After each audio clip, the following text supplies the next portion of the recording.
This show is presented by Manscaped. Sign up for 20% off at manscaped.com using the promo code Dangle. Thank you. Steve was too far over. Okay. He needs to shift down. Okay. So Dangle. again, promo code Dangle, 20% off. Thank you, Manscaped. We love you. This show is presented by Manscaped. I told you that off the top, but you should know it again. Sign up for 20% off at manscaped.com using the promo code Dangle. Splish splash. I was taking a bath and I noticed I have beautiful hairless balls. Are we going to get sued for that? No, that's actually the script. You know, usually I go off script, but I had to read that one. Our friends at Manscaped, the global leader in below-the-waist hygiene. That came in the script? Yep. Show me that. That's the script. Manscaped. Yeah. See, it's right there.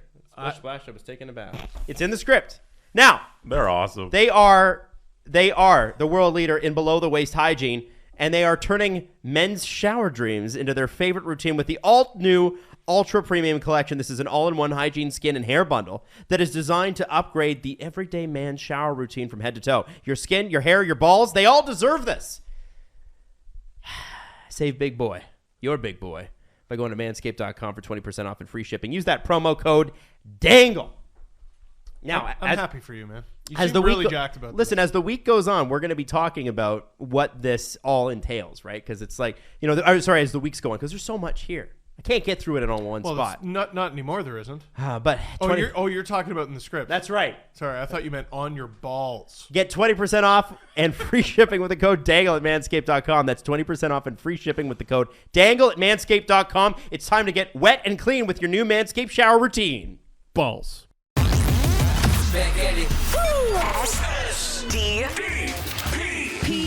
The Steve Dangle Podcast with your hosts, Steve Dangle, Adam Wild, Steve's and beating Jesse me up because Oh, I God. smiled at him. I just smiled at him. I merely smiled at him. Oh, my God. Oh, my God. God, it's not like I made a joke about your wife or something. Whoa! hey! That would warrant a slap. Then you can slap him. All right? You're so lucky you're not on stage in front of an enormous audience right now. Yeah. Oh, man. And also that I am so rich. Oh, So lucky that I'm so- not that's so rich. very So rich. important to the whole story. Yeah. It That's is. key. It's rather. It's relevant for sure. It's Now- a factor. Before we talk about hockey culture, Okay. about There's so much water on this the table. banana sandwich comments from Tyson Nash and the Zegras and the Beagle and everybody's weighing in. The thing that you need to know most of all right now, actually there's two of them. The first one is that Steve is officially out of his playoff fantasy pool as of today. Loser. Omar, Loser. Tic Tac Toe Omar wanted to say that Steve was on the verge yesterday of being out of the first round of the playoffs, and he is officially eliminated as of this morning. Omar's not with even his- the one who beat me. with Like, his- why did he feel the need to tell you Yeah. that? Oh. That's I don't know. So maybe mean. Your too ridiculous goalie strategy didn't work for you. No, it's 3 goalies. Oh, what did he have? You drafted 3 goalies. Yeah, no, I had Vasilevsky, Hellebuck, and my sleeper Cal Peterson, who I should have held on to because he ended up he's good now. Yeah. But he struggled at the beginning of the season and then he got hurt. When we start a fantasy show on this network, I want Steve to be on it, and I want it to be all the things you did wrong in your fantasy this year. And Jesse, you can break it down for people so they don't make the same mistakes. I made such a comeback too, considering how bad I started, and just never got it back together. There was some players who I held on to because they'll get out of it, and then they never did, and then the ones I cut bait on did get out of it, like Rupe Hintz. I drafted him. You dropped him? I held on to him for 2 months. He didn't do shit. And then he comes back and he's, honest to goodness, one of the best players in the league. Yeah. Okay. To be fair to you, this season was a little tricky with all the stoppages and all the COVID situations. Yeah. But it sounds like you also didn't handle your lineup too well. I didn't. There's a reason I keep going, hey, the Blues, they got a bunch of underrated players. They like single-handedly saved my season. Nice. Jordan Kyrou, Robert Thomas, Ivan Barbashev, Kirill Kaprizov, and I almost sold low on Alex DeBrincat. Really glad I didn't do that shit. Yeah, he's picked it up Really lately, glad. hasn't he? That guy's like guaranteed for 40 goals a year every year. Nobody ever talks about it. He's so good. I know. Adam does. Adam top tries three. to. I love Yeah. Alex Yeah. DeBrincat. Adam loves the Blackhawks. DeBrincat. Huge fan of the Blackhawks, Adam Wild. Ooh. Always complimenting them. Yeah. Never critical. You know, what I can't wait for in my life is another Rocky Wirtz press conference. I can't wait for that. Or no. Yeah, no, Rocky. Danny's the younger one, right? Danny is the younger one, and he looks like Will Ferrell doing James Lipton. And that dawned on me recently, and I was like, well, can't unsee that. Oh, man. It's funny. The timing of this is insane. I don't know how this happened. But the second thing you need to know about on STPN today is that we launched a very special episode. Ken Dryden. Who's notably accomplished nothing. Yeah. He only played. I think in his entire career he lost 57 games over 9 years with the Montreal Canadiens. Ridiculous. That's how good they were. I was writing the description and I included things like 6 Stanley Cups, 5 Vezina trophies. Oh, and then also he's a member of Parliament, a lawyer. Order of Canada, and I had to stop. Ran the Toronto Maple Leafs. I had to stop because there's just too many things he's accomplished in his life. And most notably, I've never seen this before. The only goalie I've ever seen to play more than half a decade and have more ties than losses. That's true. That team was insane. That Montreal team was crazy. So dumb. So, and the thing about that is, and Alan told me this before, and he's like, none of that interests Ken. No. Yeah. He's like, Ken doesn't give a hoot, and it's very apparent about Ken's career. Yeah, and which is a long time ago. And he's like, look him up. Do you see him do any interviews about his own career ever? So I did, and he does not. And we're not talking about Ken's career here. We're talking about head injuries, and I think it dovetails perfectly into the topic we're about to get into. But Ken Dryden is Ken Dryden's not. I wouldn't call Ken Dryden an idealist. I would call him somebody who's, what do they call it? It's a P word. It's, Ken. No, it's Mr. pragmatic. Dryden. Oh. He's pragmatic. Ken talks about in this how the NHL does need to ban headshots. And when you hear that, the instant thing on Twitter is, what do you want, fighting out of the game and hitting out of the game?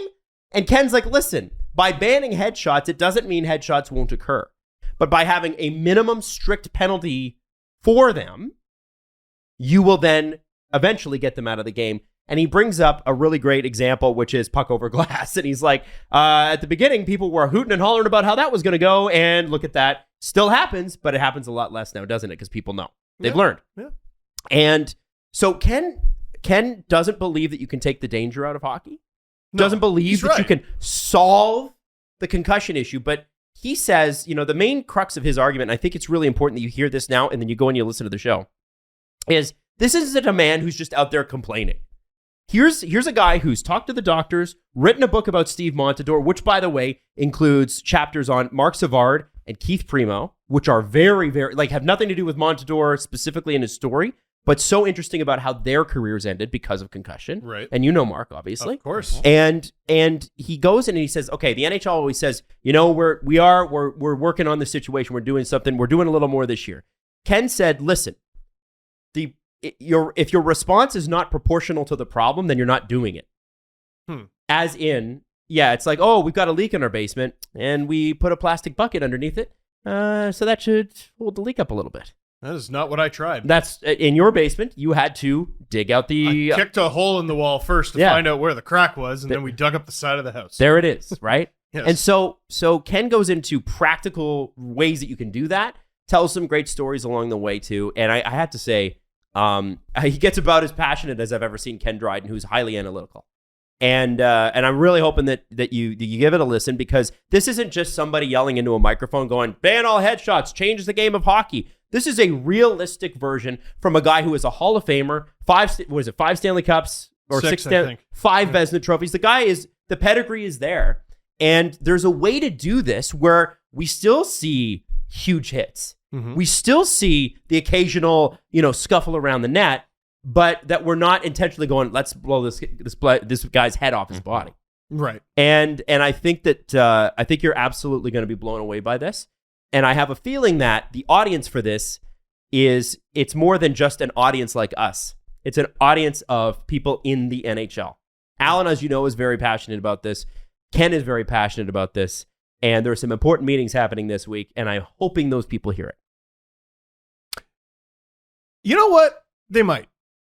Sometimes I talk into this microphone and I'm like, I hope this makes its way to the right people. And I know realistically this is not making it into the NHL brain trust room. Alan's show with, and especially with Ken Dryden, yeah, I kind of think it does. It does. It does. And then you're there too, man. Right. Well, I'm literally. Wow. No, you're not wrong. Like I sometimes you got to understand your role in a show. I'm a passenger. Yo, Adam, you do a great job. It's a great show. Listen, and sometimes it's the one person's got to read the map, the other's got to drive the car. I'm reading the map. I mean, if it was me, Alan would be like, well, Ken, there's this, there's that. Ken, what do you think? And I'd be like, well, you know what I think. And you can't have that. You gotta. Why I think it'll reach the right people and get into the right hands is parts of the show, like when Ken Dryden calls out Donald Field directly. Like he says Don's name. He says, "Is your job not to protect the players while they're playing and afterwards? And if that is your role as the head of the NHLPA, you are not doing the right job." And like those words coming from Ken Dryden hold weight. And I think it'll land from person to person to person, eventually reach the right people so that people like Donald Fear hear this and they understand that they are not doing an adequate job in protecting NHL players post-career and during their career. Mm-hmm. Yep. Agreed. And interesting. Yeah, it's gonna be fascinating. Then Alan tells a really some interesting stuff off the top of the show too. So let's get into it, Jesse. Can we play the audio? No, we can play the video too because it's on Twitter, so it's public domain now. No, we can't. Yeah, we can. It's footage from an NHL. No, we can't. How does it make it on the thing without being taken down? That's a great question, Adam. But Jesse, are we gonna get demonetized if we put this on YouTube? We'll see. Oh, okay. Well, let's try it. No. Anyway, no, we don't need to play. It doesn't help to play. You've all seen you've all seen it. Yeah. It's Trevor Zegras and Troy Terry and Jay Superstar Beagle. Let's have a listen to what Tyson Nash has to say about the whole situation. Trying to poke it in behind Kozhinosh. And now Fowler, everything's going to happen here, and Jay Beagle grabs a hold of somebody. Oh, you knew that was going to start something. I love it. Yeah, Beagle's pounding somebody. Troy Terry. Yeah, Beagle and caught him up high. Oh, man. And Beagle's going to fight someone else here. And Terry's hurt. Jay Beagle caught Troy Terry with a couple. And that's the problem sometimes with these young players. You want to embarrass guys, and you want to skill it up, you better be prepared to get punched in the mouth. Beagle wants to go with Fowler. I think Fowler wants to go with him. I'd love to see him let him go. Well, I haven't seen Jay Beagle like that all season. You haven't seen Jay Beagle all season. I love it. Good for Jay Beagle. He's a veteran player that's been around a long time, and he's watching these young kids dance around these fancy moves.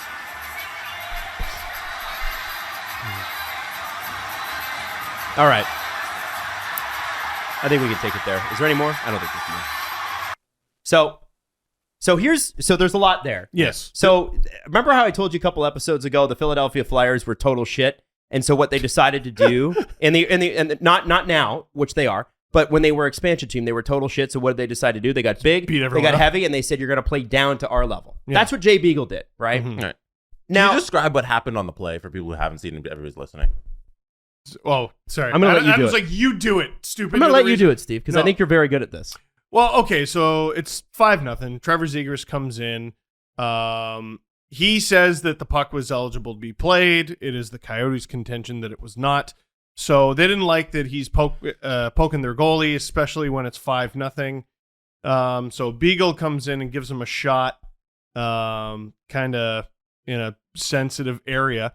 Troy Terry comes in for his guy, and maybe the mistake Troy Terry makes is he grabs Beagle expecting to restrain him, not expecting to fight him. So Beagle proceeds to beat the brakes off of this young man.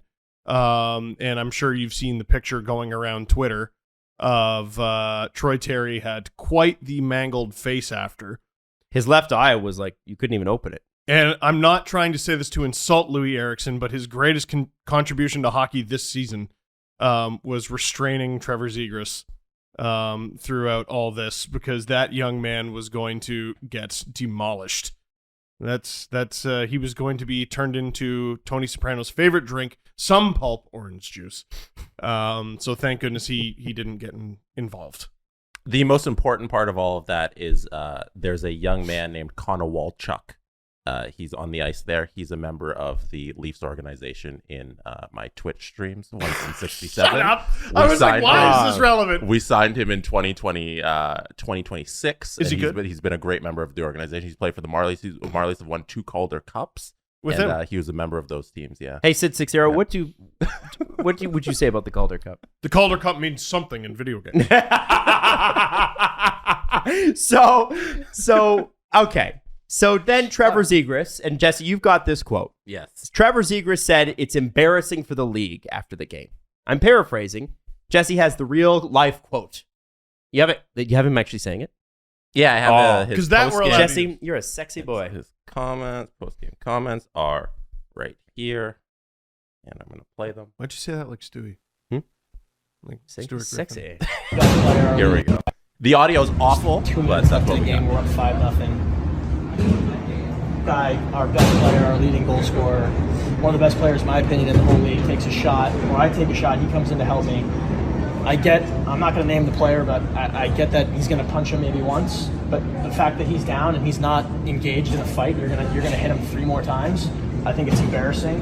I think he should be embarrassed. I'm not going to comment any further on whether or not I think he should have even been able to get to Troy while he was on the ice, but I'm embarrassed that it even got that far. I appreciate Troy sticking up for me, because I think that's a nonsense cross-check with 2 minutes left in a 5-0 game. I'm embarrassed for whoever that was. I'm not going to say his name, and I think the league should step in here and do something about it. Was the puck loose when you kind of jabbed at it? And then 100% loose. And I get you're going to hit me in the back, but you don't punch a guy when he's down, especially a 32 goal scorer in the NHL who's a superstar. I think it's embarrassing. I think it's a bad look for the league, and for the player that did it, it's humiliating, and I think he should be fucking punished. So I want to say that I'm really glad that they were able to keep the freight train schedule going as the interview was happening. But it's important, guys. We got supply chain issues. We can't stop this train for nobody. You know what? I got made fun of years ago. I had I think it was an iPod Touch with a camera on it, but I also had an audio recorder. And I recorded interviews with the Marlies holding the iPod Touch and with the audio. Smart. You sync it up later? And I got made fun of. I was like, listen, I can't afford a big old camera, but I got these 2 things. I sync up the audio with the video. Look at this. It looks great. It sounds great. And I don't know why I got made fun of for essentially not having any money and living with my parents. Poor intern. Yeah. Have you tried not being poor at the game? Well, because had I not done that, it would have sounded like That's that. because you were poor. I was poor. What car were you driving? What was your family station That was wagon? the 1995 Ford Taurus station Oh, wagon. that was a sexy car. Choo-choo. I don't think it went above 80 kilometers an hour. No, you could get it all the way up to 105, and then the wheel would shake, and it was not a good time. No air conditioning either. That was fun driving to the zoo every day. Obviously, Trevor Zegras is pissed about this, right? Yeah. And you can understand why. First off, it's his buddy, right? So on a human level, you get that, and this buddy of his just stuck up for him. I get that. Yeah. The other thing I would say is that you have somebody who has, and I'm bringing up his stats right now because I think it's important. You have somebody, actually, forget the stats for a moment. You have somebody who did not engage in a fight, took a punch, and then continued to not fight and went down, and the punches continued. Yeah, it's interesting because Zegras doesn't appear to have a problem with most of what happened. Mm-hmm. It's the 3 punches. Now while he was down. There is a 3-inch and 30-pound difference between Jay Beagle and Troy Terry. There is a 30-goal difference between Jay Beagle and Troy Terry. 31. No, 30. Oh, is it? Troy Terry's got 30. Oh, so Zegras lied? He doesn't have 32? Beagle's got 1 in 26 games this year. Now, we will get to the commentary of it in just a moment. But the event itself does highlight something about hockey that, that we find frustrating. Because here's the thing. You can you could say to me whatever you want to say after this, but I love the physical aspect of hockey. Yes. I love a great body check, a nice, clean body check. I actually think it's so stupid when players get blown up cleanly and their teammates go and start a fight. I think that's so stupid. 100%. I hate that. Bothers me so much. Yeah, like Do you see? Come on, you loser! Like take the hit. Yeah. You were exposed. Take the hit. Do you see what I mean by we have to start every conversation from the beginning? Yes. Yes, because we're not allowed to say, "Hey, this incident doesn't sit well with me," without a crowd of people going, "I guess you just don't like hockey then." Yeah. Try golf. Steve, what do you think of the Trevor Zegras, Troy Terry, Jay Beagle thing? Well, the first game I ever went to was February 5th, 1994. Yeah. It was the Leafs and Red Wings. Yeah. And from then on, I became a shut up. The hitting thing is so important because it works both ways. Like, I can hate when a guy fights a guy because of a clean hit, so I hate when a guy fights a guy because of a clean goal. Like, I hate both of those. Like, you're wrong on both sides if you're overreacting to something that's just allowed in hockey. The other thing, Twitter is such a good vessel for showing people things, and it's the worst vessel for conversation. Yes. And there were 1,000 different conversations to be had coming out of this. And they were all happening all at once. All happening all at once. What do you think of what Jay Beagle did? What do you think of what Tyson Nash said? What do you think about what Brent Sopel tweeted at me? Which we can maybe get into later. Mm-hmm. I kind of feel bad for the guy. Do you recommend cooking a turkey for 3 hours or 4 hours? There's a lot of people. There's a lot of things happening on Twitter on Saturday night after this. I just no. It got so ridiculous. The conversation morphed so much. Yeah. From what actually happened. So Yeah. we're just gonna get to the couple issues that we see here, right? Sure. And I think the first thing is, they're about. I mean, Beagle's a little bit old, they're a little bit heavier. But here's my first problem. I don't have a problem with Jay Beagle coming in and hitting a guy from behind after he perceives that the puck was already underneath the goalie. I don't have a problem with that at all. I don't have a problem with Troy Terry engaging with him, doing a little bit of a glove face wash or whatever. They throw a few like fake punches at each other. Yeah. Don't have a problem with any of that. That's the way it is, and I'm fine with scrums like that. Guys coming in and hitting somebody after they take a dig at the goalie happens like 5 times a game. Yes. You know, that happens all Yeah. the time. My problem is that one player hit another player while that other player was down on the ground. Yeah. Mm-hmm. My other problem is this. The NHL is a business, right? And in a business, you have to look at assets. You have to look at where your growth is coming from.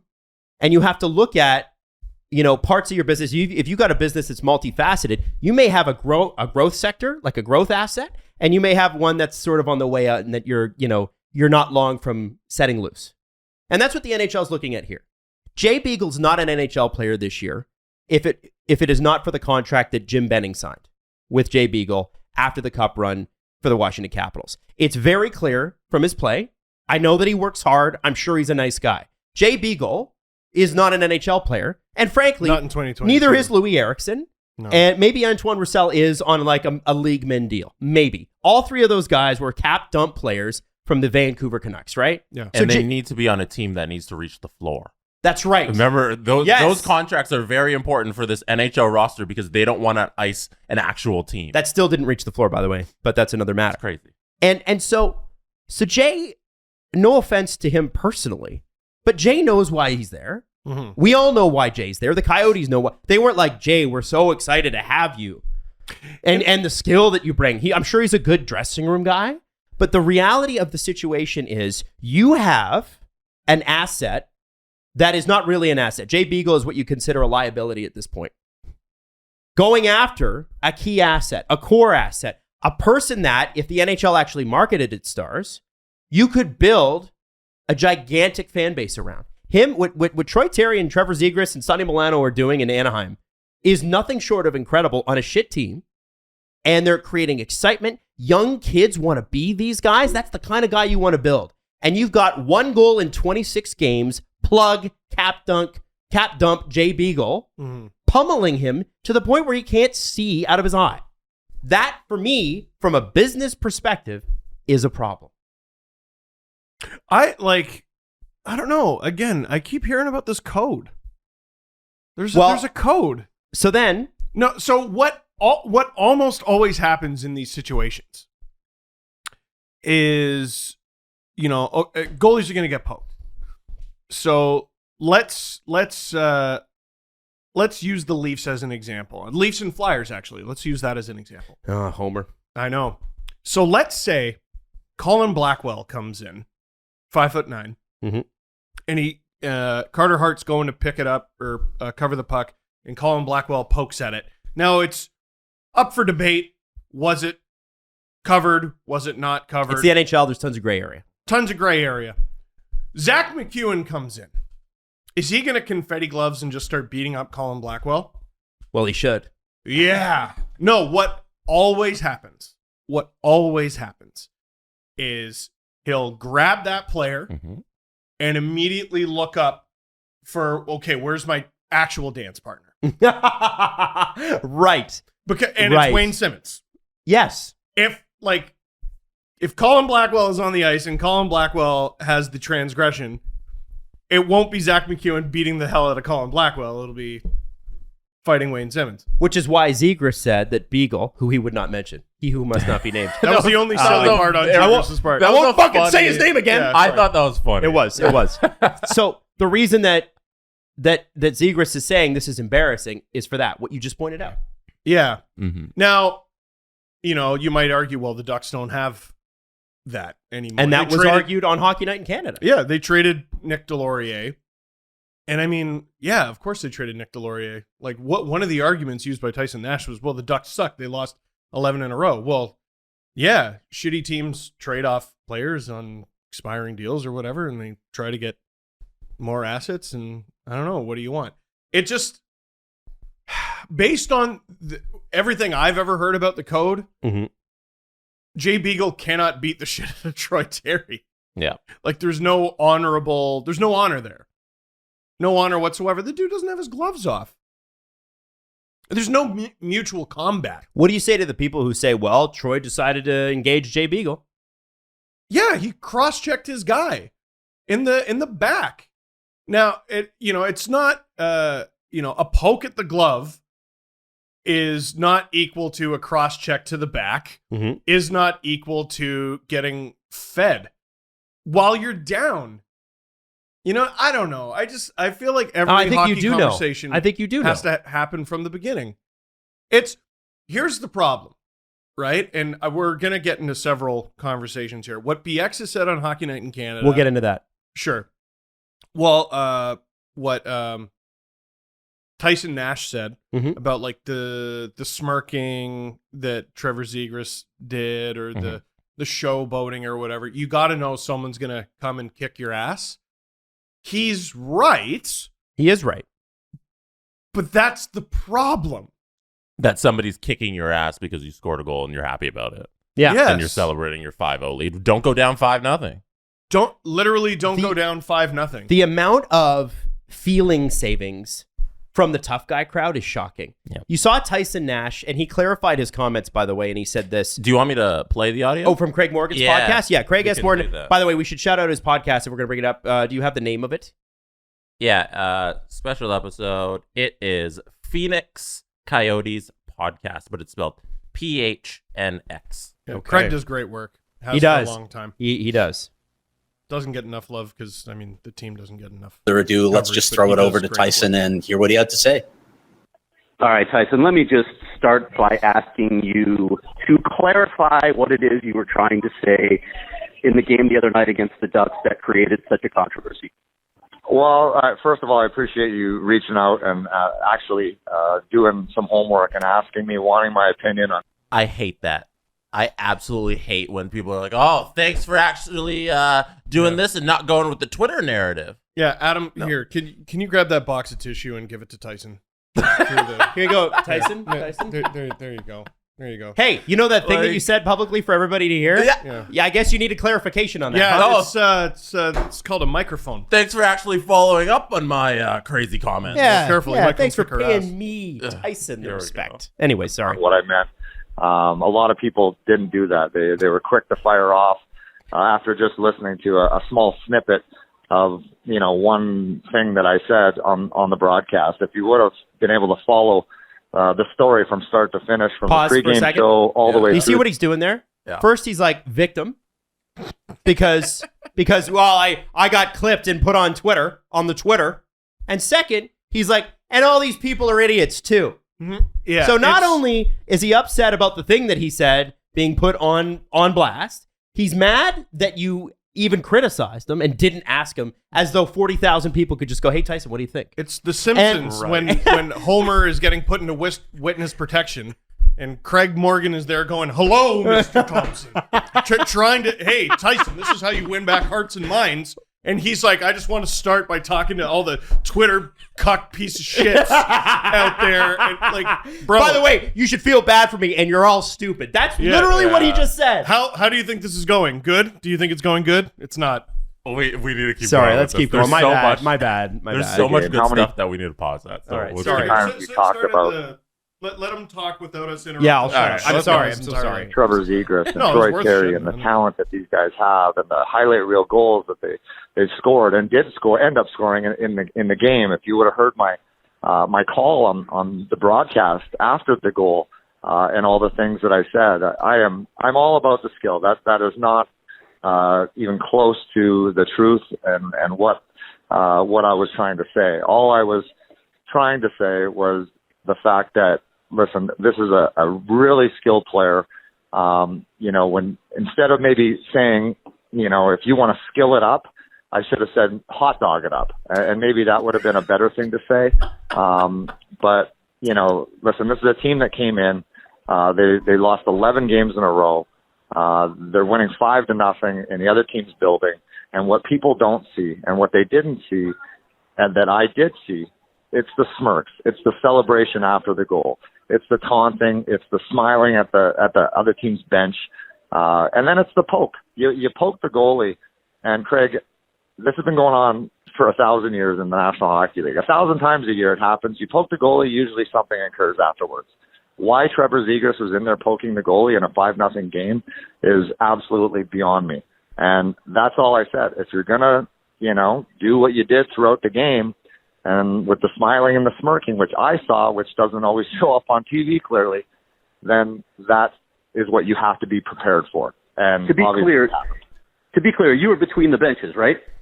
I had the best seat in the house. I'm between the benches. I watched the interactions of the players all game long. And I love this kid. Absolutely love him. Everything about him. I love the cockiness. I love the swagger. But I'm just saying, if you're going to do some certain things throughout the game, there are consequences still in the National Hockey League.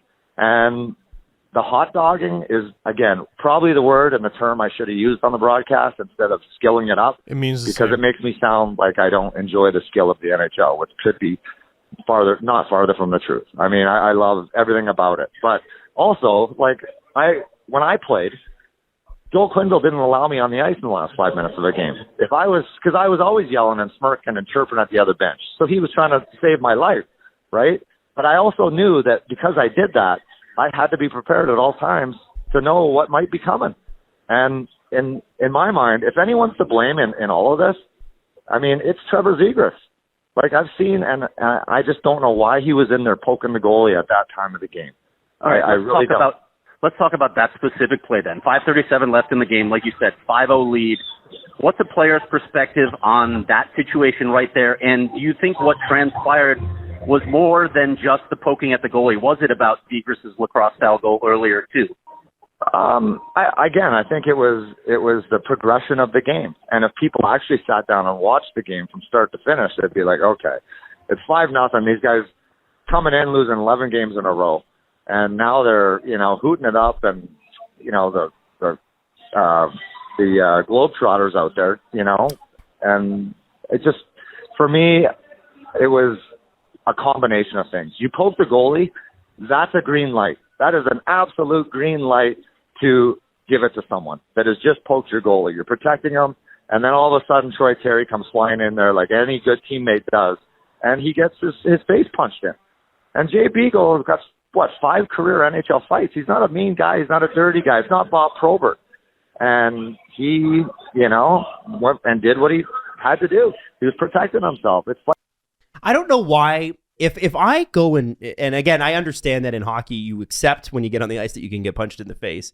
But if I've never had a fight before, or I've never slapped someone at the Oscars before, does that mean then that the slap it means less? Right. Like, I know, like I said last week, like when we talked about the Will Smith thing, yes, he's got all that, and you sort of have to say, hey, like, this is not a history of this, but also, like, are you fucking kidding me? But, you like, still he can't did do that. You Yeah. still did it. And here's what drove me nuts about this, and Tyson Nash goes on to talk about this. I highly encourage you to listen to that podcast. Yeah, Craig I guess Morgan, we shouldn't play the whole thing. Yeah, Craig Morgan asked if Jay Beagle should have backed off when Terry appeared vulnerable, and Nash said no, not at all. That's the part you didn't hear. I kept waiting for it to come up. Oh. And so, listen, here's the problem that I have. First off, what does hot dog it up mean? Skill it up? Like, I mean, it's the same. I guess he's embarrassed for saying a term that sounded silly. But then he clarified that, like, to me, if I understand what you mean, that's called talking. Mm-hmm. You know what I mean? So you skill it up, hot dogging it. I mean, they mean the same shit. What's wrong with hot dogging in the sense of the term? Like, if you're winning a huge sporting game, like, I'm trying to put it in this context of any sport where you just want to celebrate being up a lot of points on the other team, what's wrong with that? What's wrong with bat flipping when you hit a home run? What's wrong with flexing after you hit after you do a slam dunk? What's wrong with dancing in the end zone after a touchdown? What's wrong with celebrating a goal and smiling with your teammates after being up 5-0? What's wrong with being happy when you're playing a sport? Especially after you've lost 11 games in a row. Why is that a call to action for the other team to beat you in the face? Yeah. Remember when Matthews did the Hulk Hogan ear in Chicago when he scored in Chicago, and then Patrick Kane excitedly beat the shit out of him? That didn't happen. Patrick Kane, like 10 seconds later, scored the tying goal and did it back. That was awesome. That's how you react within a game to come back at the other team who's celebrating just scoring points. You don't go out there and enact violence on the other person. I don't know. How about, so this is the thing that used to drive me nuts about Don Cherry, even from a little kid thing. He'd always be like, don't embarrass the other team. You're up 6-0. What are you? Oh, you score a goal. Why are you still trying to score goals? You'd hear him say that, right? And, you don't want to embarrass the other team. They might do it to you next time. So here's the thing with hockey that I've never understood, especially from the tough guy crowd. And I call that tough guy crowd because it really doesn't make any sense at all. If you're truly tough, then you look inward when you get embarrassed and go, well, fuck, that was embarrassing. I'm gonna make sure the next time we see each other that we're gonna beat you the way you beat us. Remember when Michael Jordan said to Kobe Bryant, you can wear the shoes, but you'll never fill them. And then Kobe beat the shit out of him. No, it wouldn't. See, in these scenarios, it wouldn't be the star player beating the shit out of him. No, it would be, okay, now the NBA has a system where they employ people who aren't regular NBA players. But they have enough skill to make the NBA, but they're not regulars. They don't make the starting five. They're not even in the second rotation. Probably not even in the rotation. Sorry, what I meant to say is the team's assistant coach threw on a Lakers uniform and then beat the shit out of Michael Jordan. Right. It'd be like they have the 12th guy on the bench whose job right there is to only beat up Michael Jordan. Right. That's a ridiculous way to run your sport. And hockey needs to get away from this thing where they have these guys who are just who can't compete with Zegras of the words, with the Troy Terry of the words. So in response, they beat them up. Yeah. This is and so this is the problem from that crowd. What I don't understand is, why are you so upset about somebody hooting and hollering and smiling? Well, the reason that they are hooting and hollering and smiling and skilling it up is because they're better than you and they're beating you. The person that you should be mad at is yourself for letting it happen, for being worse at the game. Yeah. Why is he trying to continue to score, and also, like, the sentence prior talking about how they've lost 11 in a row? That's why they've been shit, man, and they're trying to score, and they're finally finding a way to do it tonight. That's why. There's also time left in the game. There's like 5 minutes and 30 seconds left in the third. It is the NHL in 2022. Like, forget the tough guy conversation. The Coyotes could have come back. Yeah. Like I'm not kidding. On Friday, we talked about the big hit that was thrown by Eller. That was with 5 seconds left. There's 5 minutes and 30 seconds. There's still time here. It's a substantial It's amount of time and left I think in the game. This sorry, go ahead. Well, I did get a few tweets about, hey, you should go back and listen to what Tyson said when Zegras scored the goal. Okay, fair, but does what he said at the end of the game not kind of negate it? Yeah. Does it not? Oh, man, I love the skill. And also, if you smile, I'm going to beat your fucking ass. Yeah, like isn't that...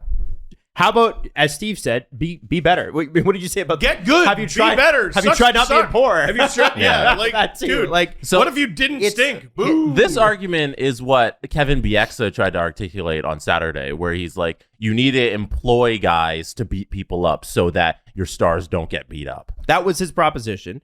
And I because have to that's the way it's always been. I have to give Jennifer Botterill credit, and you don't see these broadcasts, but the tendency on Hockey Night in Canada that I have seen lately, which has driven me, honestly, for 3 years has driven me crazy, is nobody pushes back on anybody else's point. It's, I'm going to throw this person, point. I'm going to throw this person, point. I'm going to throw this person, point. And you, for the first time in like 3 or 4 years, saw 2 panelists who are very smart, both former professional players, go, yeah, I don't agree with you. Jennifer Botterill pushed back and said, listen, if that's the way it's got to be, Kevin, you should change the rules. Yeah. And we're not talking about changing the rules on the ice. I have to say this, okay? So let's go through what was actually called, because Beagle received a cross-checking minor. Mm-hmm. Terry got a roughing minor for starting things, and then with Beagle, and then they gave Beagle a 5-minute major for fighting in a game misconduct for being the aggressor. So that did happen. So this is not a refereeing issue. For once. Yeah, that's the big thing for about once. this. This is a Department of Player Safety issue. Yeah. This is you need to send a message that the stars in this league are not going to be pounded by 1 goal in 26 games, cap dump, plug on plug franchise. That's what needs to happen. And that's what's so frustrating is, Kevin Bieksa said, well, you got to get bigger people there. And you know what? He's not wrong, because the way it's currently run, you do have to do that. The way it's always worked. You have to have the what do they call them? The Corvettes or the cruisers be in the battleship next to Gretzky, because no one will touch Gretzky if you got that. How about this? How about we just call the rules and suspend players that do shitty shit? And that's all it needed to be. The refs did their job. Department of Player Safety, as usual, punted.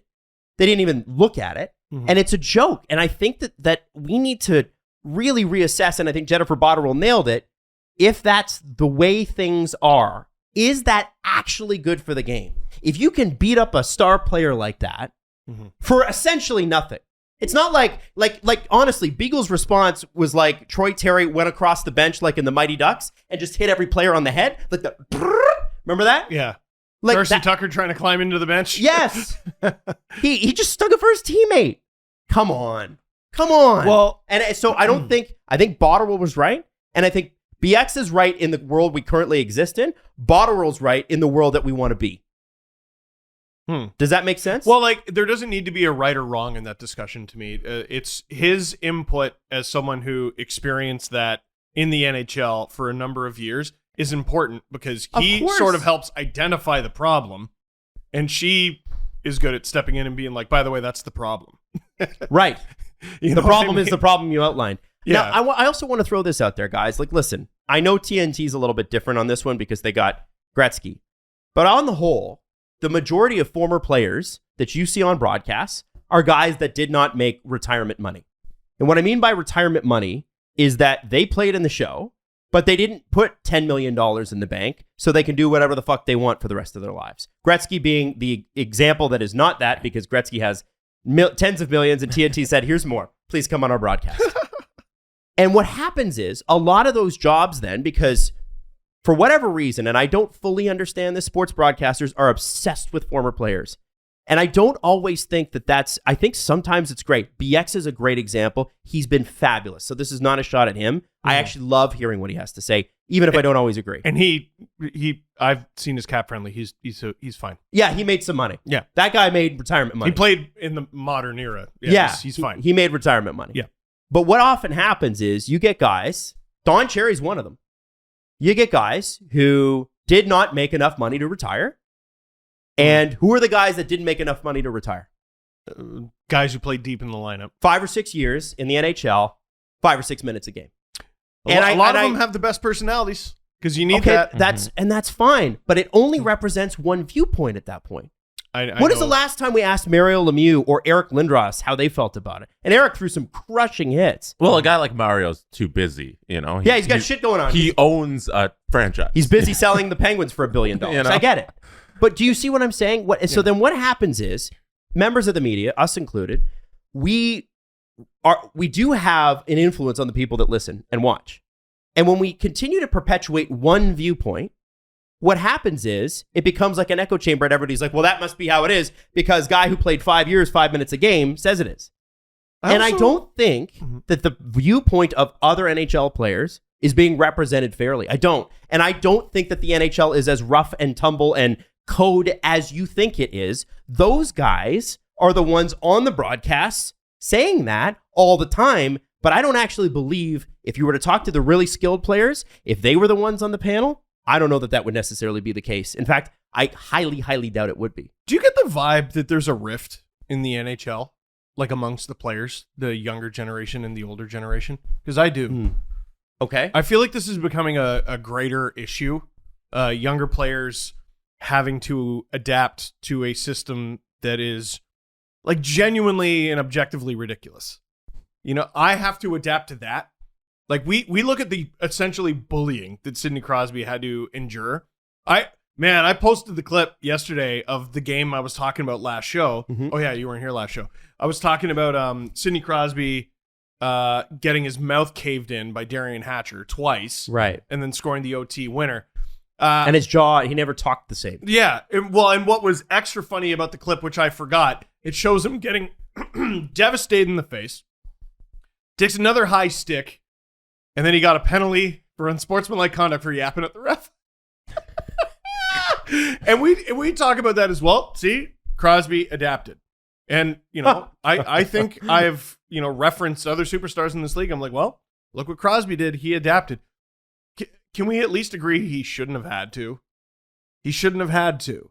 And I don't think Sidney Crosby plays that kind of game. He plays a tough game, but he's not throwing like after shot like Gary Suter on Paul Correa's shots. No, he just pokes you in the nuts. Sure. Like, he just that's his sort of go-to. Okay, fair enough. But who didn't like a little mud poking? It's not good. If your Mark Mathodi slashes your finger off, that too. Oh, that happened. Yeah, I forgot about that.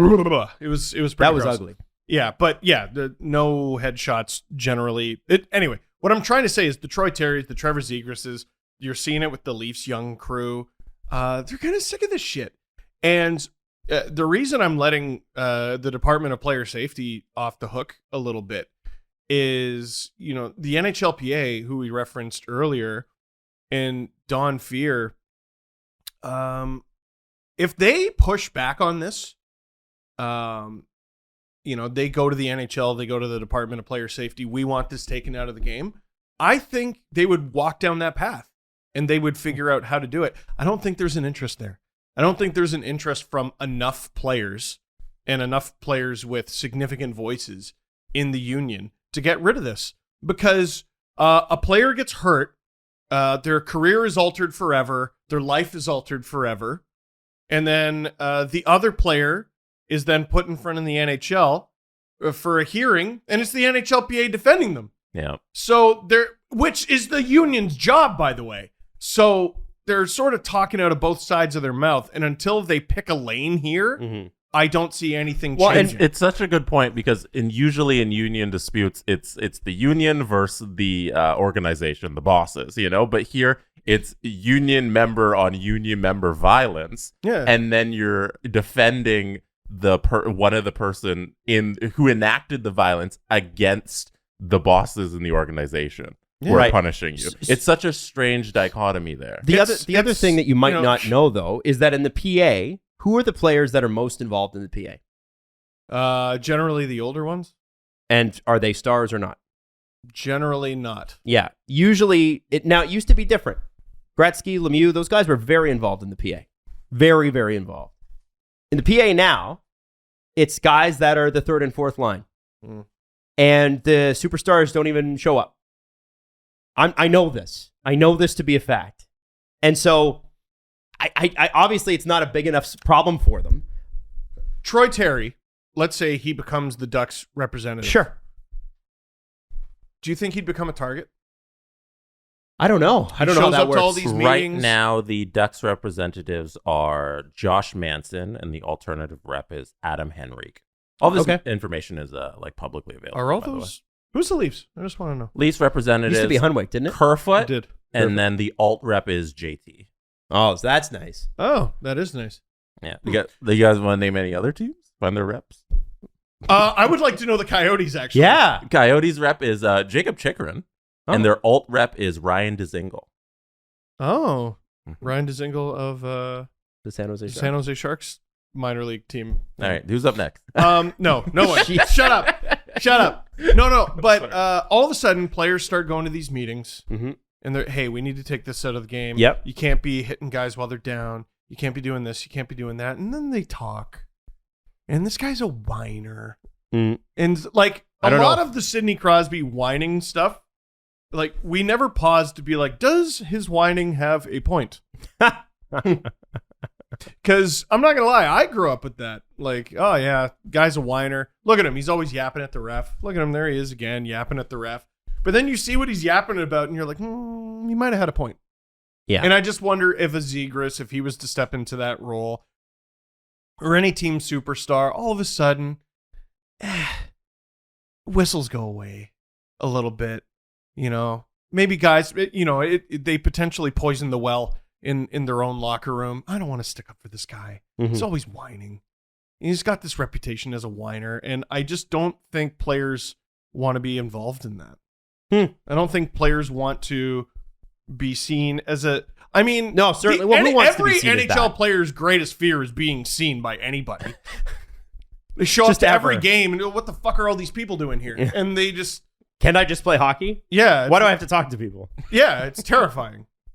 It's terrifying. I'm sorry. I'm just looking through this list No, out of the corner of my eye. No, don't. Dude, stop. they're almost all the toughest player on the team that I was seeing. So, guys, like, why are any of us shocked? Why are any of us shocked? I don't know. You got to keep the jobs for those guys too. The Department of Player Safety is the easy target here. I mean, George Peros is the head, and I think Chris Pronger was briefly the head. Oh my God. Which is like, putting my dog in charge of the liver treat factory. Like, I just don't understand it at all. But at the end of the day, the players need to be the voice of change here. And I just don't see that happening because it is every NHL player's instinct to not stand out. Yeah. Well, how does this get fixed? Well, I don't know. Zegras yells about it after the game. And how many people are whispering right now in DMs and little conversations? And you know what? He should have handled that in private. The fact that's true. He did that in the media, and that's wrong. And all of a sudden, we're gonna Yakupov this kid. What does that mean? We're gonna beat every drop, every ounce of fun out of this young man until he is nothing but sawdust on the floor. And it's a shame because this is one of the most exciting players in the entire league. Smirking back and forth, acting like what Trevor Zegras did is out of the ordinary, is hilarious. Steve, Hold on. Sorry. Don't you know how NHL contracts work? What? When you sign an NHL contract, it says, like, one of the first things it says is be aware of your opponent's feelings. Be aware of your opponent's feelings. Didn't you know that? They get paid for that. Oh, what's your go-to chirp? Listen, what's your, like, every between the benches clip I've ever seen is, it's not people going, where are you golfing this summer?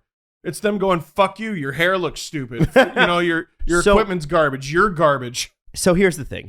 We're gonna end this particular topic because it's time to move on. But listen, this isn't I'm not trying to like go after Tyson Nash, although I think he was way in the wrong, and the fact that he doubled down on it is hilarious. I'm not trying to go after the refs. I think player safety needs to do something about this. And I think that the NHL needs to, beyond marketing their stars, protect their stars, because the stars are what the league has. The stars are, in my mind, like, people like the Chicago Bulls, but they like the Chicago Bulls because Michael Jordan played there. People didn't like the Chicago Bulls before Michael Jordan showed up. You can see it on the documentary. I couldn't even tell you a single pre-Jordan Bull. Right. And it's not because, listen, I'm sure if you're from Chicago and you like the Bulls before that, blah, blah, blah, you can hate me in my DMs. The reality is, do I love the Toronto Maple Leafs? Yeah. But the reason I love the Toronto Maple Leafs is Doug Gilmour was a Toronto Maple Leaf and he blew my mind when I was a little kid. Felix Potvin was a Toronto Maple Leaf when you were a kid, Steve. He blew your mind. The players get people into the teams, and we need to figure out how to protect the great players in this game. That's all I want to say. One thing the NFL did, they made a concerted effort to protect quarterbacks, and people don't like what they did, where they completely neutered, like, even touching the quarterback in the game. It was the right decision. From every standpoint of the game of football, they did the right thing in protecting the guys who are the driving force of the entire league, of the entire game, of how you play the game. And if people will say they went too far, but, like, it's the right move. Does Tom Brady play at 42 if that's not the case? If you can't touch a quarterback, probably not. And it's a great story, whether you love him or you hate him. It's the best thing for the game. It's the biggest sport in the world, and they've done it by protecting the stars. And, like, as much as you don't like the rule changes, it's what's driving the business, and it makes for a better product because the most talented guys get to play for a long time, and they're not out because of injury, and they're not unnecessarily attacked. So I want to end it with, because we've had such a big conversation about... Who's the Washington Capitals NHLPA representative? Oh, I didn't see. Tom Wilson. Okay, no. That's fuck funny. it. Bring the list No, up. no. We're doing the list. We're doing the list. Jesse, bring the list up. End it. Who's Montreal's? I didn't see. Paul Byron. Bring the goddamn list up. I swear to God, bring the list up. No. Okay. So Mason Marchman in Florida. Yeah. Like, I think it's Frank for Toronto. Oh, okay. Okay. Well, it's not anymore. Here. Let me make my final point. Finish your point. We'll go through that list because I want to. We can do it quickly. We're talking about big change here. Can we start with something that surely everyone can agree with? You shouldn't be able to punch a downed opponent multiple times. Thank you. So don't take hitting out. Mm-hmm. Don't take fighting out even. Don't punch a downed opponent. Like, what is so hard about that? Who's vouching for that? That you didn't do anything wrong. The fuck he did! Yep. You can't do that. You can't do that. There you go. Love that. Jesse, I badly want to see that list. Oh my God. Do two more teams. Two more. Okay. Steve, Kings. Stop looking at the teams. We're doing a skill. Kings Matt Roy. Okay. No. Here, I want to guess. You want to guess? I want to guess. Give me. It's like our old NHL headlines quiz. All right. Hey, no, if you put those glasses on, Steve, you're going to be able to see his screen. Shit. Yeah. What the fuck are you doing? Sorry. Well, no. What I wanted to do, because I saw some of the names, I wanted to prove a point that, like, we may be onto something. Yeah. No. 100%. We already did that. It's not the stars that are signing up to be in the PA. What you said is repping. fact. We didn't need the information to prove it. Yeah. All right. The NHL Executive Board is comprised of 32 club player representatives, one from each team. Who is the representative of the Boston Bruins? I saw. Oh, man. Adam, do you have a guess? Marchand is the funny answer, but he makes too much money. No. Marchand's too rich. It's got to be. Hang on. Let me just look at Daily Face-Off. Okay. Sure. Go Daily ahead. Face-Off. Because there's a couple of guys, but I want to make sure after the trade deadline that they're still there. Because a couple of guys you mentioned have been traded. Yeah. So I'm going to say Nick Foligno. And if I'm wrong, Trent Frederick. Brandon Carlo. Okay. Good player. Not a star. Good player. Nope. New York Islanders. Cal Clutterbuck. Matt Martin. Anders Lee. Oh, get the captain. Hey. Mm-hmm. All right. You know what? Props. Mm-hmm. Props for taking the lead there. There you go. Predators. Mark Borowiecki. Oh, yes. Yes. No. He was for the Sens, though. Colton Sissons Okay. is the correct answer. Still, Yeah. you see what we're getting at here, right? The Blackhawks. Oh. Oh, man. Trying to think of a Blackhawks depth player, and it is a tough go. Dark. Is it? We got Johnson, Doc, Radish. I'm going off the board. Calvin DeHaan. Interesting. I'm gonna say Calvin DeHaan's a good one. He just seems like I'll take on it. Tyler Johnson, TJ, Connor Murphy. Okay. Yeah. All right. Yeah. Anyways, Connor Murphy. That's the game. That's Listen, let's talk about Magic Spoon. 0 grams of sugar. Whoa. You want Jesse and I to handle this, or this might be too spicy? There's a lot. Does talking about it burn your tongue? No, because Magic Spoon is easy on my stomach. Okay. 0 grams of sugar, okay. 13 to 14 grams of protein, and 4 net grams of carbs in each serving. Only 140 calories per serving. If I'm keto, if I'm gluten free, if I'm grain free, if I'm soy free, if I'm low carb, it's fine. They got options for you. Oh wow. That's right. Try their new habanero hoops. They don't have They don't have habanero hoops. Listen, there's nothing wrong with saying that the cereal that I used to love growing up, sugar and all that stuff, upsets my stomach, because it does. It does upset my stomach. More than spicy stuff upsets your stomach. You can say that, or you could say it's a little too spicy for me. Anyway, I can't be eating that kind of stuff anymore, right? And that's why you want to try Magic Spoon. They've got blueberry, maple waffle, cookies and cream, peanut butter, fruity frosted. There's a whole bunch of different flavors, and you can make your own box. Go to magicspoon.com, promo code STP to grab a custom bundle of cereal, and make sure you use that promo code STP at checkout for $5 off. Go to magicspoon.com/STP to grab a custom bundle of cereal, and be sure to use our promo code STP. Yes, at checkout to save $5 off your order. Now, here's the thing. Magic Spoon is confident. Magic Spoon has got its chest out. It might slap you at the Oscars. It might slap you. No, it will not. Magic Spoon will not do that. But they're very confident in their product. So confident that they'll give you 100% happiness guarantee. So if you don't like it for any reason, they will refund your money. No questions asked. And no jokes about your family members. Remember, get your next delicious bowl of guilt-free cereal at magicspoon.com/STP and use the code STP to save $5 off. Thank you, Magic Spoon. And thank you, Steve, for remembering the promo code. Look at you. I'm so smart. I'm just really smart.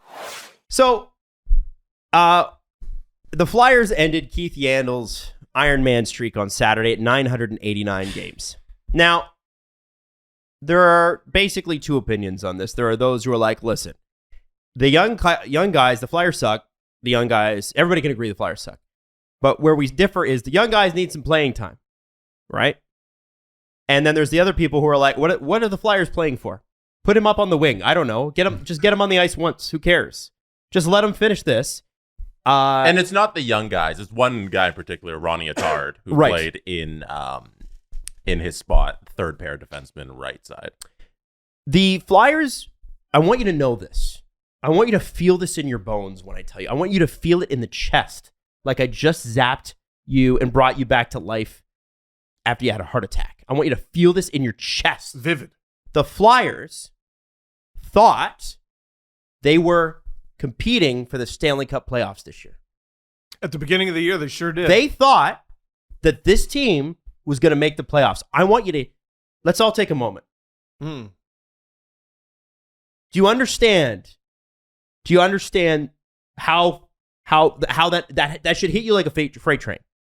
That should. It should hit you like a freight train. This team has been dog shit. No, but they had from injuries. The start. And none of the other teams did. Man, you know what? You're right. Let's make an injury exception for the Flyers and put them in. Yeah. That's right. Injuries have never held any other team out of the playoffs, too. It's crazy. Yeah. It's called depth, guys. You don't have it. And here's the problem with the Flyers. They have 0 good storylines. You just traded Claude Giroux, who was your last good storyline. Carter Hart. That was nice. Carter Hart hasn't looked the same for 2 years. I thought he was playing such a good game till the third. Poor guy. But hockey games are 60 minutes long. Yeah, it's a shame. You have very few good things going for you. The one sort of nice, that's interesting, is Keith Yandle in this streak.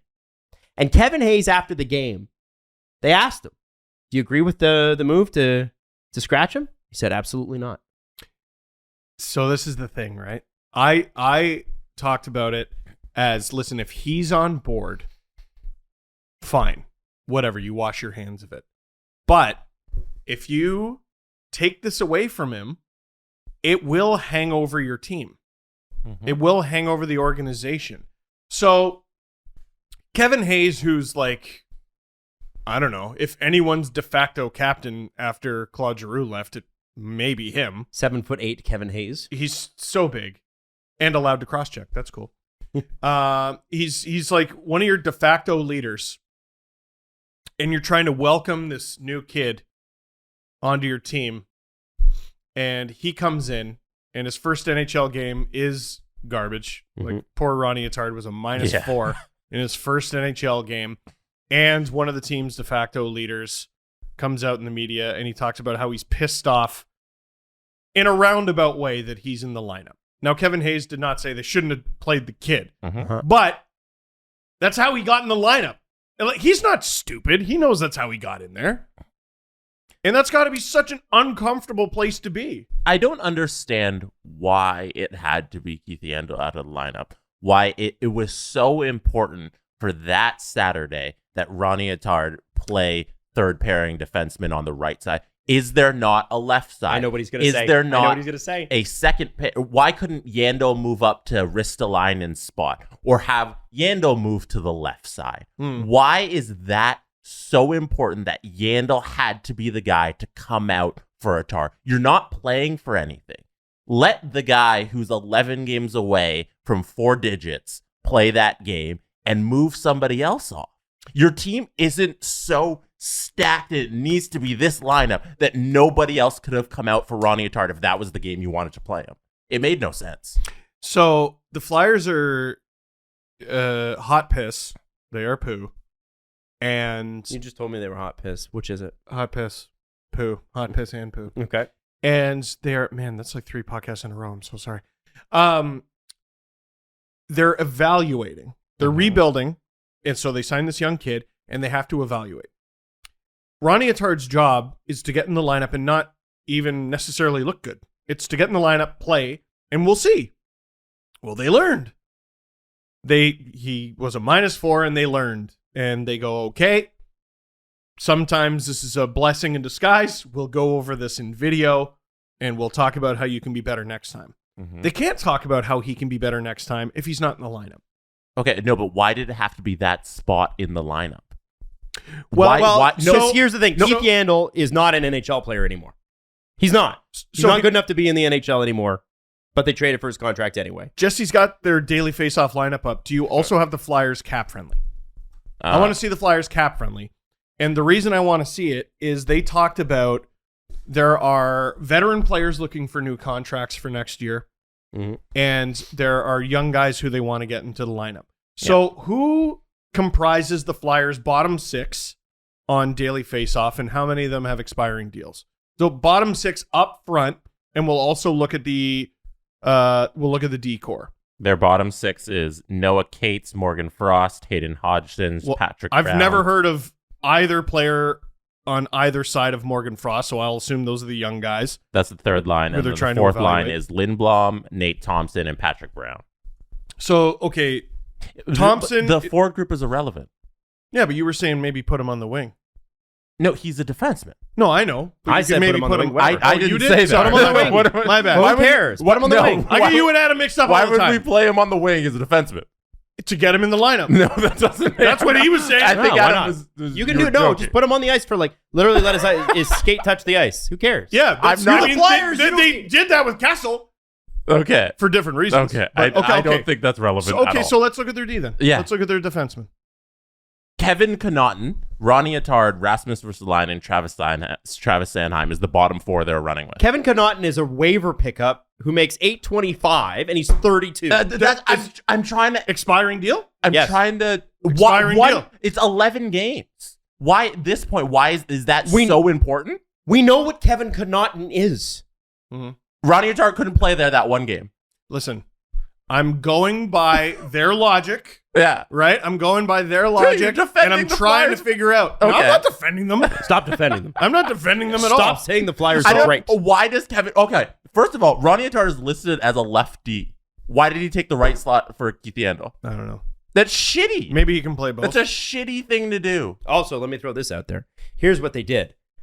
They ended his Iron Man streak on a Saturday night Against the Leafs. Against Toronto! Against one of the highest scoring teams in the NHL and put a rookie goal defenseman in. If anything is a crime, it's the Flyers management going, yep, Toronto's the team we want to do this against. They were clearly sending a message. Yeah. I don't know what the message is. The message was, Yandle, you're done here. And I don't know why they signed him. They didn't need to do that. That's why it's an asshole move. That's why you're being a giant dickhole by doing this. So this is why I said it hangs over your organization.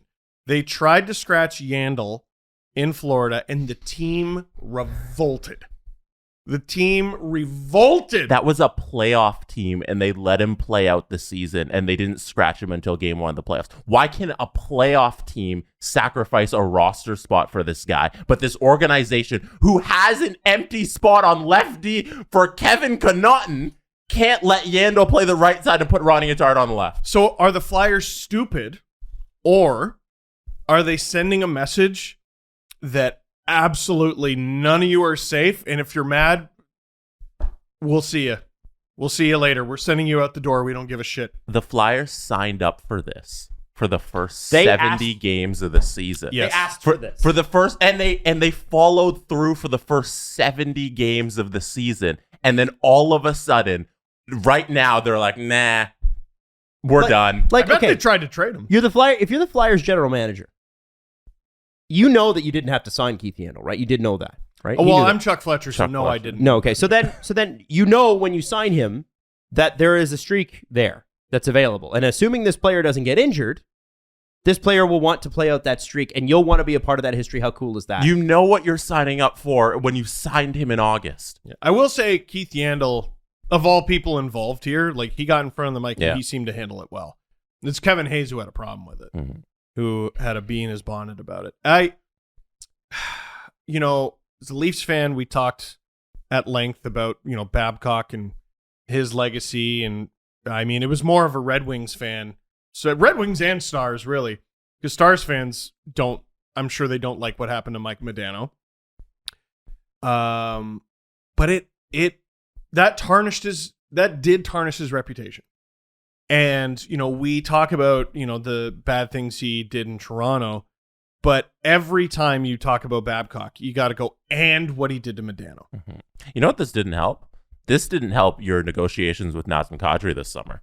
Because Flyers? That's the big thing they're going after is Kadri, according to Friedman. And this just didn't help you. Now you're sitting at the table and you're down. You're starting down. If you're playing for a team that Chuck Fletcher put together, if you're signing that contract, I think you know that you are not signing up to win. I think you know that. He's a brutal GM.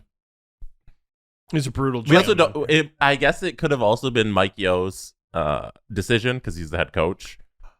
That's a good point. Well, yeah, that's true. But they make it ambiguous, right? Because it's an organizational decision to get the young kids in the lineup. I get the impression it's Fletcher, actually, and not Yo.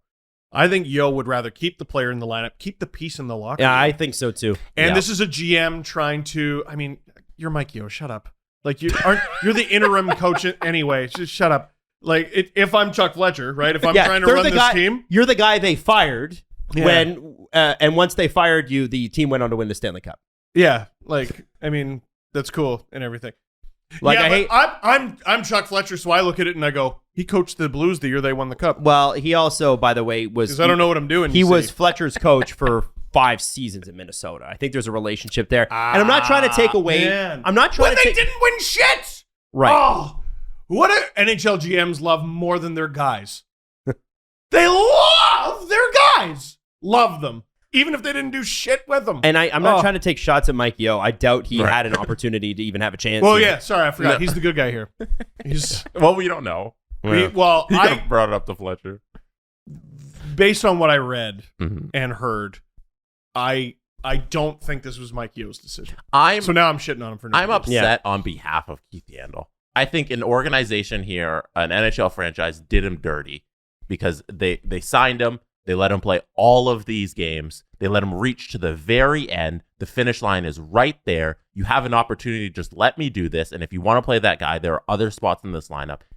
And then they didn't let him do it. No, I feel bad. I do too. I feel really bad for when this they guy. were Jesse, you're so right on that. And here's the other thing. The Flyers come out against the Leafs, and with the exception of the first 10 minutes of the first period, put on an absolutely brainless, soulless performance. Dude. They were garbage. The Leafs, Such a good point. They The were Leafs- like, they came out like, we don't even want to put on our jerseys. That was the worst I've ever seen the Philadelphia Flyers play ever. They used to be big and scary and punishing. And even when they weren't good, they were big and scary and punishing. the Leafs handed them several opportunities first 10, 15 minutes. Oh, yeah? And they kept missing the puck. You said something really funny in the LFR about the Sportsnet highlight pack. It starts in the second period. Oh, that's funny. Nothing happened in the first. The The Leafs first didn't was so try. garbage. They didn't try. Yeah, the Leafs, who are famous for not starting on time. So this is what I said on the stream, because people were like, should we be concerned about how shitty the Leafs look? And I'm like, okay, this happens all the time in every sport. We see it a lot in basketball too. Yeah. Because the Raptors used to be kings of this before they got good. We would see them hang around in games, and I'd be like, look at them. Yeah. They're hanging around, and then Yeah. the fourth quarter starts, and they get destroyed. Wow, Chris They get- Humphries is having a good night. Man, look at this. It was just they were so bad that the other team just could give in like 75% effort. Gets outscored like 28-7 in the fourth. And well, they played a good first three quarters. Yeah. So what I said, people are like, are you concerned or whatever? I'm like, well, I'll be concerned if they continue to look like shit in the third. But if the Leafs are the team who the Leafs have shown us they are over the last 3 games, they should come out and dominate the Flyers in the third. And they come out and outscored them, I think, 4-1. Mm-hmm.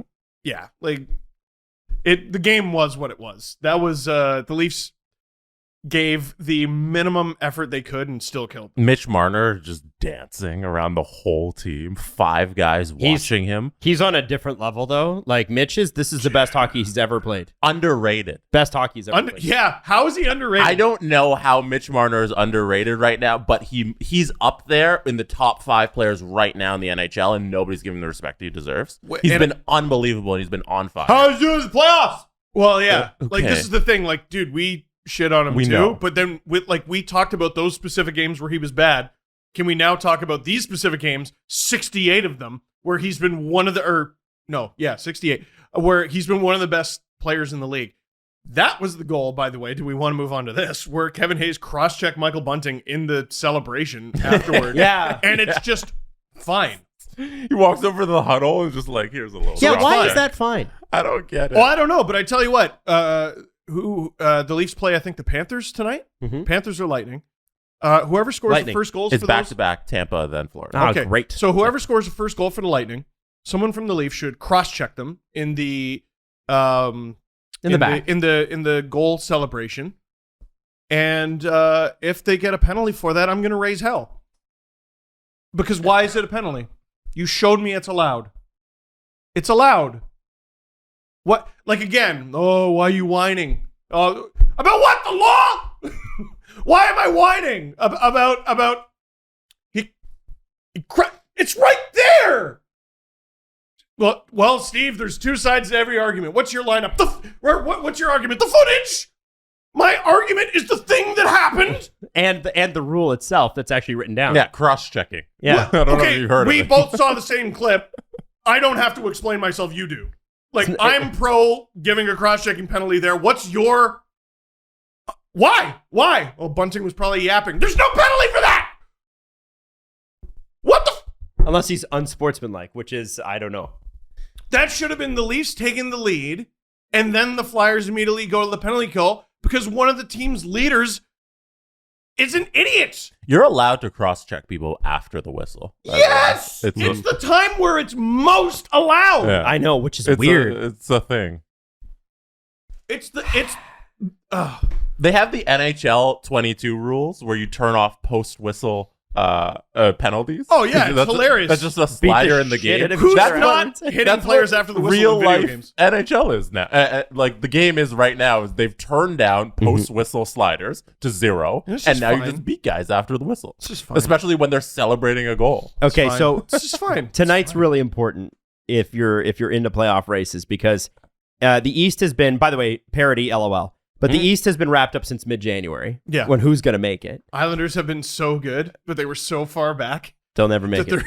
There's no shot. The Toronto Maple Leafs have a shot at the Florida Panthers, although the Panthers are 9 points up on them. Yeah, right. Yeah, it's pretty big. Toronto and Tampa. Thanks for nothing, New Jersey, by the way. Toronto and Tampa both have played 68 games. Both are tied at 93 points, but Toronto has the tiebreak because they have won 44 times and Tampa has only won 43 times. And look at the regulation wins. Each of their last 5 games, Florida, Toronto, Tampa, they've won 4 out of their last 5, each of these teams. Oh, frig off. And to be honest, like this to me right now, and obviously it makes sense that it would be Game 69, nice. LOL. Game 69 is going to be the most important of the season. Perhaps more important than Game 70, which will be against Florida the following night. That sucks, going into Florida and playing back-to-back against those teams. Holy shit. I'd love to this know game versus how many Tampa, teams have gone in there and gotten 4 of 4 points. Oh, I don't know. But this game versus Tampa is everything tonight. Because you're probably playing them in the first round if Boston doesn't sneak in there, which they could. And this could decide, and I think very likely decides, home ice advantage. I don't even think it's the Leafs' last game against the Lightning. May not be. But you need, because here's the thing, Boston also has 68 games, and they have 91 points, okay? So they're 2 points out. They're sitting in the top wild card spot. And I just find it funny that... Boston could still sneak in there, jerks. But if Boston wins tonight, they're tied with you. So whoever doesn't win tonight, Toronto or Tampa, assuming it doesn't go to overtime, Boston at the end of this is very likely going to be tied with them. So you need to win this game. Everything must come out for this game. You must win this game. And that's why Jack Campbell started against the Flyers. It's a nothing game against the Flyers, but Jack Campbell needed to play because Jack Campbell is playing tonight. And I like how we get to the end of the season and the picture becomes so much more clear. Like, Steve, why are you on the Leafs so much? I'm on the Leafs so much because they could win 75% of their remaining games, and it doesn't change the fact that their first round opponent is either going to be Boston, Tampa, Florida, or Carolina, in all likelihood. Well, no bad teams make it, Steve. Well, dude, you gotta hold them to the standard of the opponent in front of them. And if we're talking about the playoffs, the opponent in front of them is Boston, Tampa, Florida, and Carolina. I have a question. Outside chance of New York. I know everybody is on the Flames. Like I saw today, some prognostications that the Flames are the odds-on favorite to win the Stanley Cup. But I have a serious question about this. Right? Really, let's be serious here. Okay. If the Calgary Flames were in the Eastern Conference, they would currently be 5 points up on Washington for the final playoff spot. Are you kidding? They have 89 points. Oh, my God. They have played as many games as the Leafs. They've played as many games as Boston, as many games as Tampa. They have 89 points in 68 games. We are not talking enough about LA. No, but seriously, I'm just curious as to... I really like the Flames lineup. I like the Flames lineup too. Really good. I think they have great goaltending that can carry them, and lines 1 through 4 are real tough. We're acting like Colorado doesn't exist. They have 100. Not Daryl Sutter. I don't think anybody's acting like that. I think Calgary is trying to win games to avoid facing Colorado in earlier than the Western Conference Final. Yeah. I think they know that because Colorado's a very tough opponent, but I really like the makeup of Calgary's team in terms of a playoff round. Colorado's got a little bit of the Leafs' reputation, except their mental block is the second round. The favorite to win the Stanley Cup right now, it goes Colorado, Florida, Calgary, Tampa, Toronto, Carolina. That's the top 6. Leafs and Hurricanes are tied. Yeah. The Tampa, Leafs, Carolina all have the same odds. I'm not saying Calgary's that Tampa? a good team, but I just want to throw this out there. Tampa. Oh, shit. Tampa, Toronto, Carolina, all the same odds. That makes sense. Colorado, Florida, Calgary, your top 3 favorites to win the Stanley Cup. I think when you look at the West too, and you're factoring in like, okay, who's going to win the Stanley Cup? It's going to be an easier road for a West team, one of those top teams. If it's Calgary or Colorado who comes out of the West, they're going to have an easier trip. We just outlined the gauntlet of teams you have to go through in the East just to get to the third round. It's going to be crazy. It's going to be hell. So I don't know. I'm probably favoring a West team just for the road they have to take. It's just a little bit easier. Calgary's got such a good opportunity in front of them. Mm-hmm. They do. Such a good opportunity. I can't believe it because they looked so shitty last year. Mm-hmm. Yeah. So shitty. And they change, honestly, very little about the team. It always had the talent. The team always had the talent. They got some saves. They stopped hating each other. They started giving a shit. They made a few additions, and they're just a wagon. You brought up New Jersey briefly. Can I just mention something I noticed on the weekend with them New Jersey? blowing a 4-goal lead? So in the last 10 games, in 6 of them, they have allowed 6 or more goals. But Jack Hughes scored in a bunch of them. So. Man, I got it so bad from Jersey fans a couple weeks ago when I was like, their organization sucks and they're not going anywhere. And they're like, you need to do your research. So I did my research. Currently, their prospect pool is ranked 10th in the NHL. It's top 10. Okay. They need 2 or 3 more drafts. They've got 2 top players and everybody else is a maybe at best. It's crazy to the other Hughes, basically, and then there's that other guy. The Devils are a Dawson mess. Mercer? Yeah. The Devils Severson? are a mess. They're a mess. Nico Heischer? No. They have the other Hughes. They have Hughes' younger brother. You mean Hughes? They've got Hughes. There's 3 Hughes. There's 3 Hughes. Yeah, This is the other Hughes, and then the other guy who's in the. They just got the other Quinn. They got this Quinn Quinn is Jack. on Vancouver. Yeah, and then who's the? He's just the other Hughes. Okay. There's too many Hughes. He's Nick Jonas Hughes. See, okay? as the youngest of a hockey family, it's our job to say. And you know what? I heard he's going to be the best one. Oh, you have to. We have to say that you about have every to say that youngest about your sibling. brother. Yeah. I heard That's what he's gonna be Nylander the best said one. about Alex Nylander. He's going to be better than me. He's going to be better. I remember that about Jared Stahl. I hate to tell you this, Devils fan, but it's a mess there right now. It's an absolute disaster. All and Jets it's going fans- to remain that way unless you guys have like 2 good drafts in a row. I said Jets. All Devils fans are doing is what Leaf fans did for a long time, what every fan base does. Every fan base overrates their prospects. Right? Oh, yeah, we've done it. Because absolutely. It's hope. It's all hope. I wrote an article years ago where I talked about Josh Levo being the Leafs' second best prospect and best prospect up front.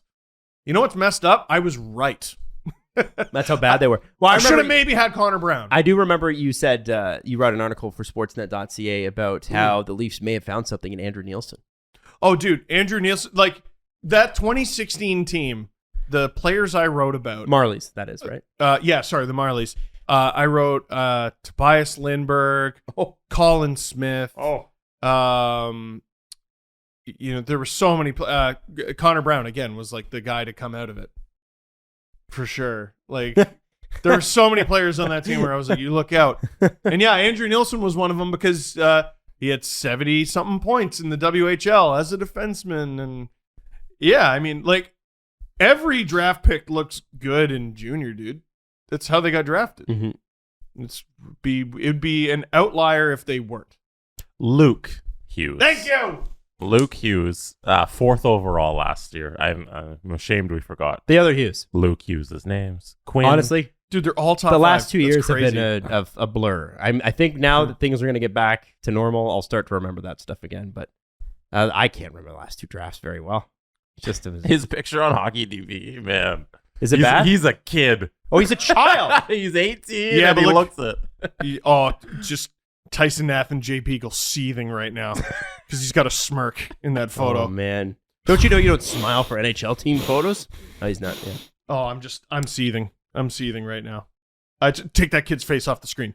Take it off the screen right now. Anyway, sorry guys, but I don't think the Devils need a little bit more than what they have. All I was trying to say is they haven't been able to stop anything lately, and it's a shame that they have 0 goals. I had friends that, and this is bad, I had friends that sat next to Dawes' family in Toronto. Oof. And that was tough. Like, that's really hard. Yo, if you think goalies are weird for being goalies, because it's tough to be a goalie, imagine being a goalie's family. Mm-hmm. At least, yeah, like if you're cheering for, a defenseman or a forward, at least you get to go, okay, they're not on the ice right now. Yeah. Every time the puck crosses the blue line, it's yes!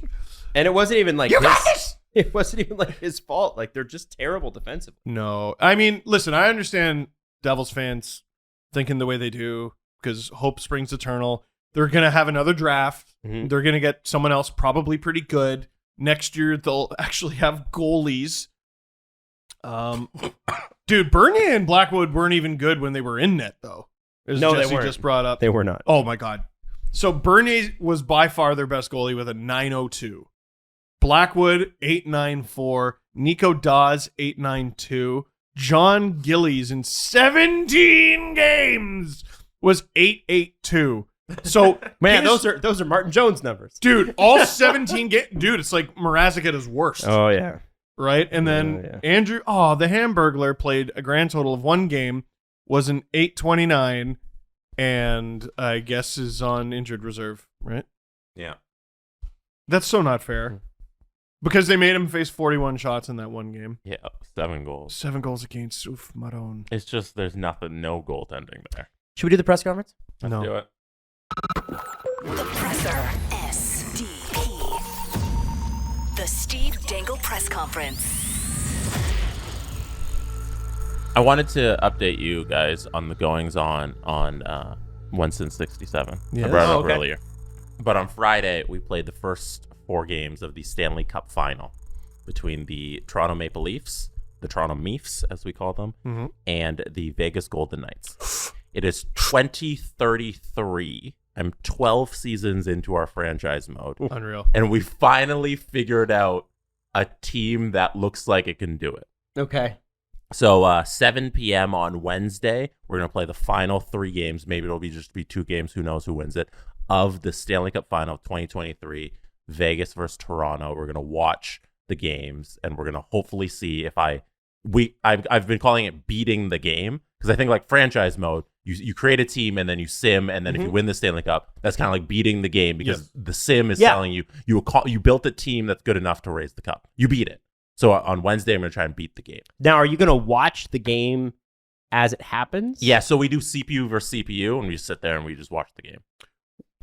Give us a recap of the series so far.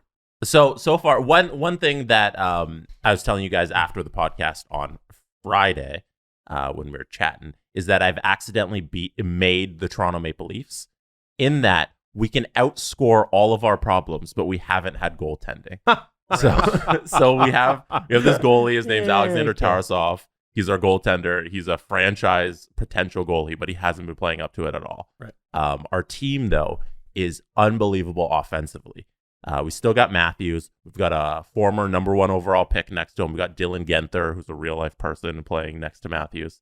It's a real person? A lot of the guys that are on our team now, because it's 2033, aren't real life people. Oh. So we have very few of them. They're name generated. But but we do have Zach Werenski on our team. Ooh. That's our stud defenseman. But yeah, it's been back and forth. We were up 2-1 in the series. We had a shot in game 3, and then we blew it like midway through the second. We allowed a whole bunch of goals because we couldn't get goaltending. So we'll see what we can do. I think in the next 2 games, I think we can just outscore our problems, because that's what we've been doing. We went the first 3 rounds of the playoffs. We went 1 game where we didn't score at least 3 goals. Wow. Yeah. It's a big, that's a lot. I thought goals disappeared in the playoffs, not Jesse's team. Not our team. And I think we've nailed it, because we are not a juggernaut team.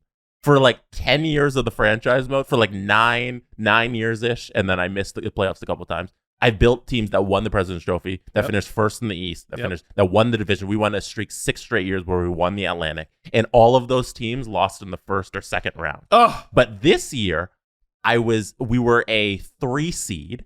We weren't like an underdog. We weren't like an 8. We weren't the President's Trophy winner. You're good. We're calling our team correctly dogged.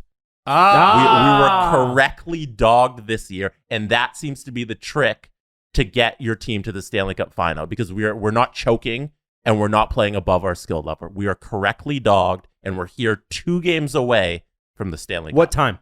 7 p.m. Eastern, twitch.tv/SDPN. Well, live like is the link. Everly's going down at 6:45 for bed. And Do you guys want to join? I will be watching. Okay. No, this you can is your join stream. via Zoom. I want you to have What's the night you said? Wednesday. Oh, I'm at the Conn Smythe Gala. I can't. Sorry. Oh, I just want to watch. I'm going to watch. Okay. I want you to have your moment. I don't want to interrupt your moment. I don't know what to do. I might get some champagne. Might spray it everywhere if we actually win. Please do that. Yeah, I hope so. And then and then Twitch stream yourself cleaning it up afterwards. Yeah. Other thing, We've begun sending out some of the second edition Dangle Navy jerseys. So this week, they haven't begun sending out. I shouldn't say that. Some of the packing slips have been made. They're in the process of being sending out. By the end of the week, a lot of them should be out there, and then next week the rest will go out. And this time around, it's a little different because there's some goodie treats that come with the jerseys. Oh. So I want to surprise you guys with something. One thing that is in the box. It's a SDPN box. I'll show you guys. I'll bring one in next time actually for Wednesday. We actually have so I can show SDPN boxes now. It's a little SDPN box, and inside the box comes a little thank you thing, little thank you card. A couple of our trading cards. So you'll get a random trade. It'll be like a cereal box. You'll either get a random Steve or an Adam or a Jesse trading card with your jersey, and also, what's this? Jesse's reaching for something. He almost knocked over a light. These little bad boys come with every jersey. Oh, cool. SDPN Dangle Navy pucks. I've never seen these. You didn't even tell me you were making these. So these got made, and they come with Dangle Navy hockey pucks. For everybody listening, we're holding up some Dangle Navy SDPN hockey pucks. And it's SDPN official game puck. They're official game pucks. They're Viceroy or whatever. I never know. Viceroy. I never know how to pronounce it. Anyways, so they come with every second edition jersey. So I hope everybody who ordered one a few weeks ago enjoys the pucks. You guys are the first people to get a hold of these. Very cool. Yeah. Had never seen these. That's great. So Jesse just does shit, and I'm like, oh, that's cool. I want to surprise you guys with these. Incredible. Yeah, these are yours. You guys can keep them. Oh man, Yes. I'm definitely keeping these. Thank you. The first time we do some live events, I've held on to a few. So we're gonna hand those out at our first live event post COVID. We're gonna need like 8 million of them. Yeah, we're might not have one for everybody. It might be like first 50 people or something. Wow. Or I'll just get more made because it's not. I can do that. So yeah, I thought it was a little treat. That's cool as shit. That's cool. Right? Great job. Anyway, seriously, that's all I unreal. got. Very cool. I love it. All right, now, do we have any questions? On the press? Nah, we're good. Okay. All right. Screw your questions. We don't have time. We'll see you Wednesday. Thank you so much for listening. As always, don't forget, brand new CJ show. Apparently, CJ is wearing sunglasses in this one as well. Party boy CJ. Hungover. I think, he was in Florida last week.